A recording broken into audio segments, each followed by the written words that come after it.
사랑하는 성도 여러분, 지난 한 주간도 잘 지내셨습니까?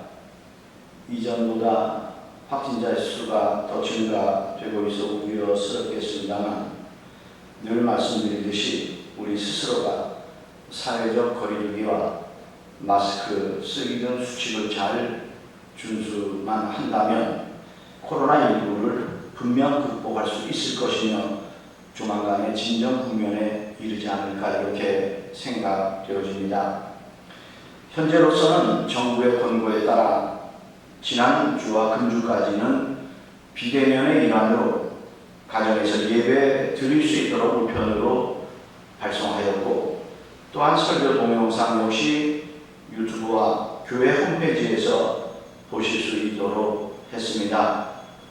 하나님께 예배 드리는 일에 최선을 다하고 9월 첫째 주일부터는 교회에서 예배를 드릴 수 있는 여건이 될 수 있도록 이미 예배 안내문을 통해 발송하였습니다만 정부가 한 주간을 더 연장함에 따라 우리 교회는 이에 협조하는 마음으로 다음 주일까지 9월 첫째 주일까지 비대면 예배를 드리도록 하겠습니다. 여러분 모두 공감하고 있듯이 우리 안에는 두 마음이 있으며 또한 상황마다 두 가지의 생각이 공존하고 있다 해도 과언이 아닐 것입니다. 때로 길을 가다가도 이 길로 가야 할지 저 길로 가야 할지 우리는 고민을 하게 됩니다. 또 물건을 살 때도 과연 이 물건을 사는 것이 더 좋을까 아니면 저 물건을 사는 것이 더 좋을까 고민에 빠질 때가 얼마나 많이 있었습니까? 그런데 이런 것들은 별 문제가 안 됩니다.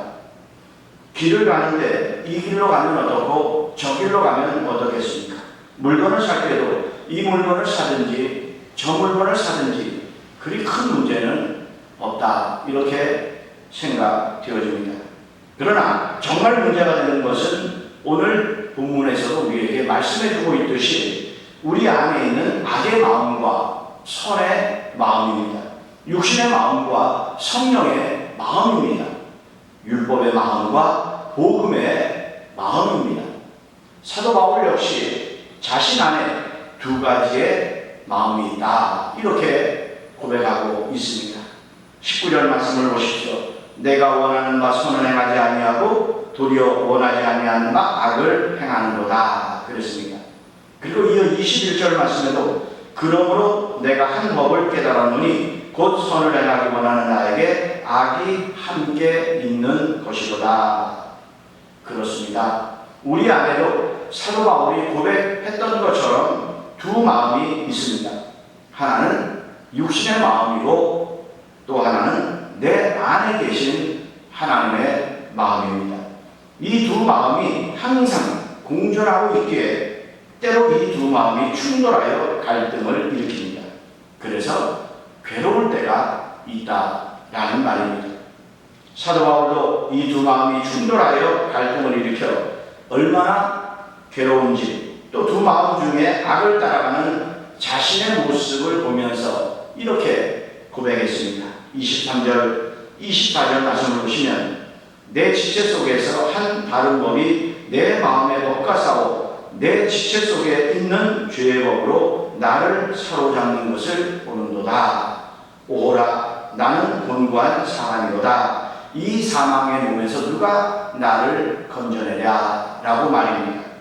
여러분 예수님을 믿는다라고 하는 것은 육신의 생각을 따를 것인가 아니면 주님의 말씀을 따를 것인가 끊임없이 고민하는 일입니다. 예수님을 안 믿으면 이런 고민을 할 이유가 없을 것입니다. 나 좋은 대로 육신의 생각대로 살아가면 되기 때문입니다. 그런데 예수님을 믿고 보니 나 좋은 대로 내 육신대로 사는 것이 죄라는 사실을 알게 되었습니다.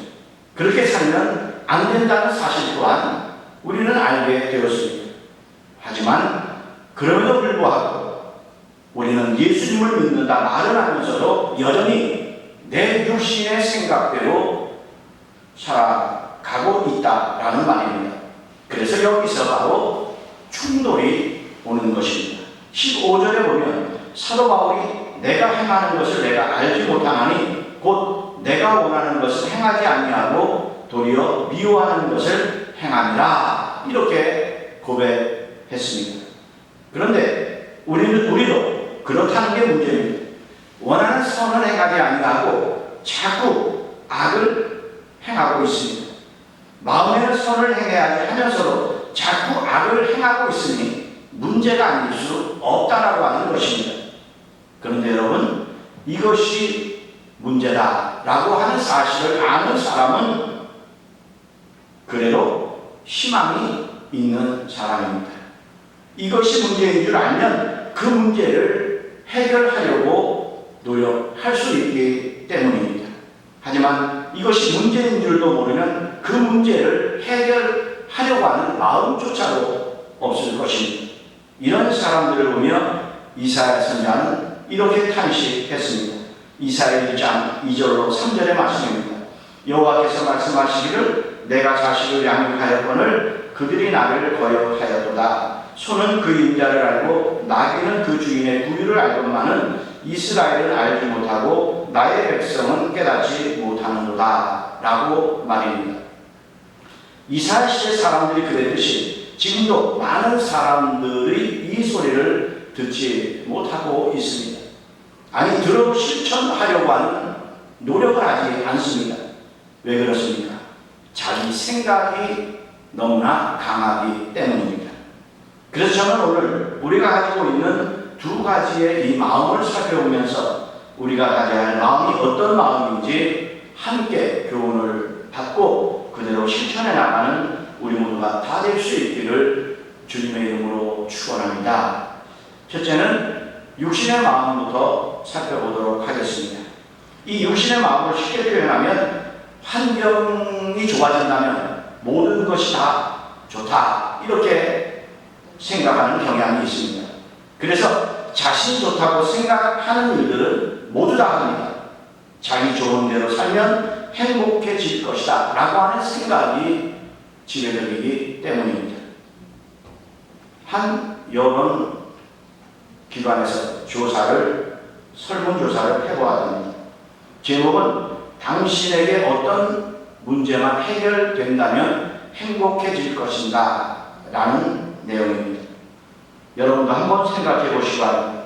여러분들에게 있는 문제 중에서 어떤 문제가 해결되면 여러분은 과연 행복할 것 같습니까? 이 질문의 1등이 돈 문제, 2등이 건강 문제였답니다. 제일 많은 사람이 돈 문제가 해결된다면 행복해질 것이다 이렇게 대답을 했습니다.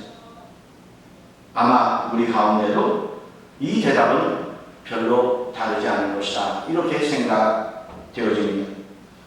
또 다른 대답 중 하나는 남편이나 아내를 거론했던 사람들이 있었답니다.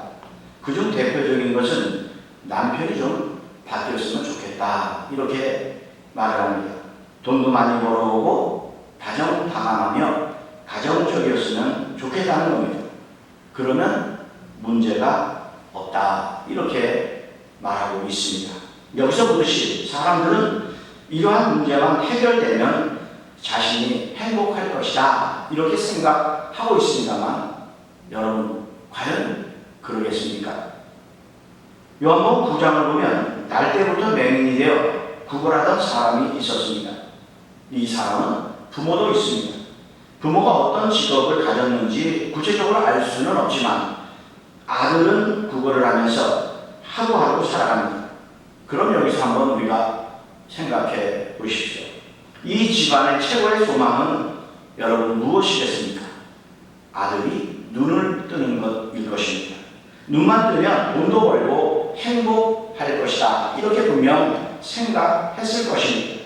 그런데 그 소망대로 예수님이 그 아들을 고쳐주셔서 눈을 뜨게 되었습니다. 그럼 이제 그 집안이 행복한 일들만 가득 할 것이다. 이렇게 생각 우리는 할 수 있을 것입니다.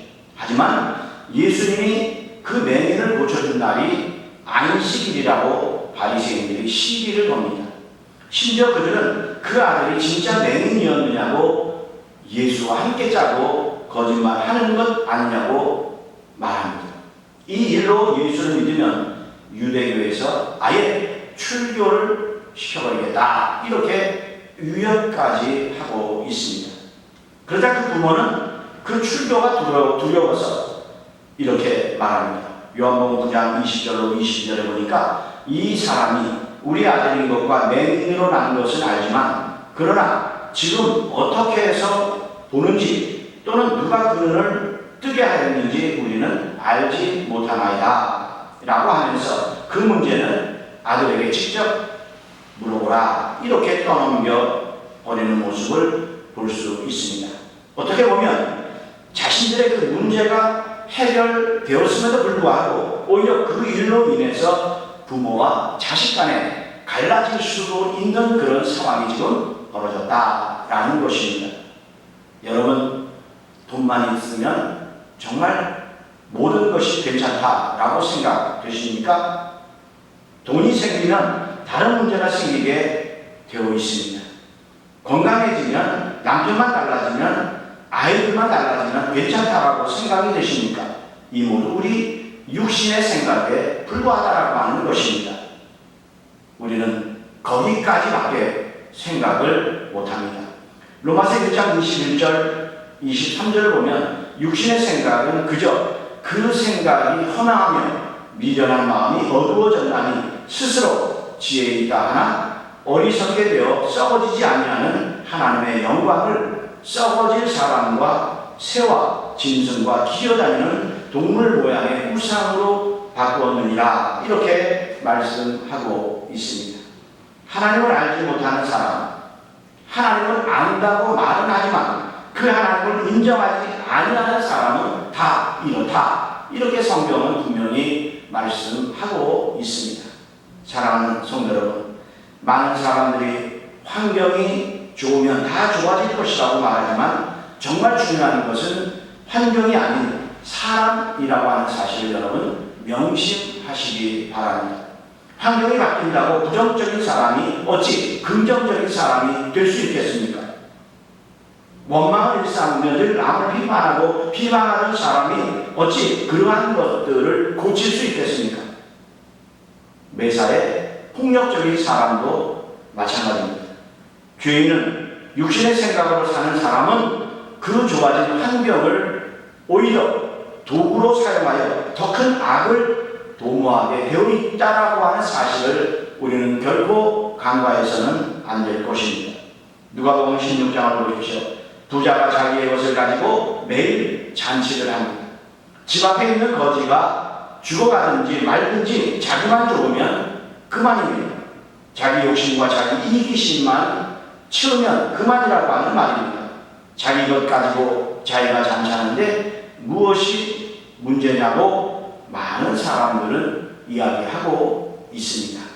이런 이기심과 자기만 생각하는 마음으로 가득 찬 곳이 바로 오늘 우리가 살아가고 있는 현실, 이 세상이기에 세상에는 죄만 가득하다라고 하는 것입니다. 이런 세상을 바꿀 수 있는 것은 오직 주님 밖에 없기 때문에 주님께서 이 땅에 오신 줄로 믿습니다. 아무리 선지자를 보내어 그렇게 살면 안 된다고 말해도 듣지 않자 주님이 인간의 몸을 입고 직접 이 땅에 오셨습니다. 그런데 사람들은 어떻게 했습니까? 요한복음 1장 10절 11절 말씀입니다. 세상이 그를 알지 못하였고 자기 땅에 오매 자기 백성이 영접하지 아니하였으나, 그래서 결국 예수님은 십자가에 못 박아 죽게 되는 결과를 초래했다라는 것입니다. 우리는 본문의 말씀과 성경을 통해서 육신의 생각대로, 나 좋은 대로, 이기심대로 살면 아주 좋아질 것 같지만 결국은 반드시 망한다라고 하는 사실을 분명 깨닫습니다. 소돔이 그랬고 고모라가 그랬습니다. 이스라엘이 그랬고 노아 시대의 많은 사람들이 그랬습니다. 그렇다면 지금은 과연 아닐까? 과연 나는 아닐까? 다시 한번 말씀의 거울 앞에 우리의 자신을 돌아보고 깨닫는 귀한 시간 될 수 있기를 바랍니다. 두 번째는 주님의 마음입니다. 주님의 마음은 한마디로 말해서 성령의 마음입니다. 요한복음 14장 26절에서 이렇게 말씀하셨습니다. 보혜사 곧 아버지께서 내 이름으로 보내실 성령, 그가 너희에게 모든 것을 가르치고 내가 너희에게 말한 모든 것을 생각나게 하리라 말씀합니다. 그렇습니다. 보혜사는 우리 옆에 계셔서 우리를 위로하시는 분이라는 뜻입니다. 예수님은 그런 보혜사를 보내주신다고 말씀하셨습니다. 그분이 오시면 우리에게 모든 것을 가르쳐 주시고 예수님이 말한 모든 것을 생각나게 하실 것이다 라고 하는 말씀입니다. 그래서 주님의 마음이 곧 성령의 마음이다 라고 하는 말씀입니다. 그러면 성령을 따르는 사람은 어떻게 되겠습니까? 로마서 8장 5절 6절에 보니까 육신을 따르는 자는 육신의 일을, 영을 따르는 자는 영의 일을 생각하나니 육신의 생각은 사망이요 영의 생각은 성령과 평안이니라 이렇게 말씀합니다. 창세기 37장 이후를 보면 요셉에 대한 말씀이 상세하게 기록되어져 있습니다. 요셉은 한마디로 말해 하나님이 형통케 하시는 사람입니다. 형통이라는 말이 제일 많이 쓰인 사람이 바로 요셉이기 때문입니다. 창세기 39장 2절로 3절 그리고 23절을 보면 반복해서 말씀하시는 내용이 여호와께서 요셉과 함께 하심으로 그가 형통한 자가 되었다라고 하는 말씀입니다. 그런데 요셉의 환경을 보면 점점 나빠지고 있습니다. 부모로부터 사랑을 받는 아들에서 노예로, 노예의 신분에서 죄수로 결국 감옥으로 들어갑니다. 여러분도 잘 알고 계시듯이 형통이라고 하는 말은 잘 된다라고 하는 말 아니겠습니까? 그러니 이런 상황에 어찌 형통이라는 말이 있을 수 있겠습니까? 그런데 성경은 그럼에도 불구하고 형통이라고 하는 말을 사용하고 있습니다. 이처럼 성경은 주님의 뜻을 따르고 주님의 마음을 알아 그 마음을 기억하며 사는 삶, 바로 그런 삶을 형통이다 이렇게 말씀하고 있습니다. 나 좋은 대로 사는 것이 형통이 아닙니다. 내 이기신 대로 사는 것이 형통이 아닙니다. 내가 원하는 대로 환경이 좋아지는 그런 것이 형통이 아닙니다. 주님의 마음을 알고 그 마음을 따라 사는 것이 바로 형통이다 라고 하는 사실을 여러분 명심하시기를 바랍니다. 사랑하는 성도 여러분, 이제 말씀을 정리하려 합니다. 앞서 말씀드린 바와 같이 우리는 내 육신의 생각을 누리고 주님의 마음을 주님의 뜻대로 살려고 해도 자꾸 악을 행하고 죄를 짓는다는 사도 바울의 고백처럼 분명 우리도 그런 연약한 존재들입니다. 저도 목사지만 바로 살고 사랑하며 살아야지 결심을 하고 다짐을 하면서도 때로 그 결심이 무너질 때가 얼마나 많이 있는지 모릅니다. 육신의 마음으로 살 것이 아니라 주님의 마음으로 살아야지라고 하면서도 잘 안 되는 것이 바로 현실이 아닌가 싶습니다. 하지만 그렇다고 해서 포기해서는 안 됩니다. 내가 할 수 있는 한 성령님의 도움을 구하면서 우리는 최선을 다해야 합니다. 그런 나의 최선이 있을 때 우리는 주님의 마음을 닮아가게 될 줄로 믿습니다. 서두에 말씀드린 대로 이후 코로나19가 진정됨으로 9월 두 번째 주일부터는 평안한 마음으로 예배당에 나와서 예배를 드릴 수 있도록 간절한 마음으로 우리 모두 있는 처소에서 기도하실 수 있기를 바랍니다. 빌립보서 2장 5절의 말씀입니다. 너희 안에 이 마음을 품으라 곧 예수 그리스도의 마음이니 이렇게 말씀하고 있습니다. 여러분 이 마음을 품고 이 마음대로 실천하는 그런 삶을 통해서 영간의 풍성한 열매가 있는 삶이 될 수 있기를 주님의 이름으로 축원합니다. 기도하시겠습니다. 사랑의 아버지 하나님, 은혜를 감사드립니다.